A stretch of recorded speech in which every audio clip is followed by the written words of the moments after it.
మీ పిల్లలు రోజు వెళ్ళి దక్షిణామూర్తి ముందు ఒక్క 2 నిమిషాలు కూర్చుని మాట్లాడకుండా మౌనంగా ఇన్ని చూసి వెళ్ళిపోవడం అలవాటు చేసుకున్నారనుకోండి, జీవితంలో ఒక కీలకమైన మలుపులో ఆయన ఆదుకుంటాడు, ఆదుకుని గట్టెక్కించేస్తాడు. దక్షిణామూర్తి దక్షిణామూర్తే గొప్పది. ఆయన దర్శనం చేస్తే సరస్వతీ కటాక్షం దగ్గర నుంచి లేనిదన్నది ఉండదు, ఇక ఏదైనా ఇచ్చేస్తాడు ఆయన.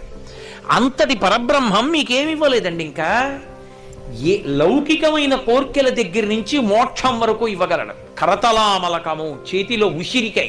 దక్షిణామూర్తి స్తోత్రం చదువుకుంటే గురుగ్రహం శక్తి పొందేస్తుంది. రోజు ఒకసారి దక్షిణామూర్తి స్తోత్రం చదివారనుకోండి చాలు, అంతే. ఆడవనివ్వండి, మగనివ్వండి, పిల్లలవనివ్వండి, ప్రయోజకులు అవుతారు, చక్కగా ఉంటారు. ఏమి పెద్ద ఇబ్బంది పడిపోయి భయంకరమైన స్థితిలోకి వెళ్ళిపోకుండా కాపాడుతుంది దక్షిణామూర్తి స్తోత్రం.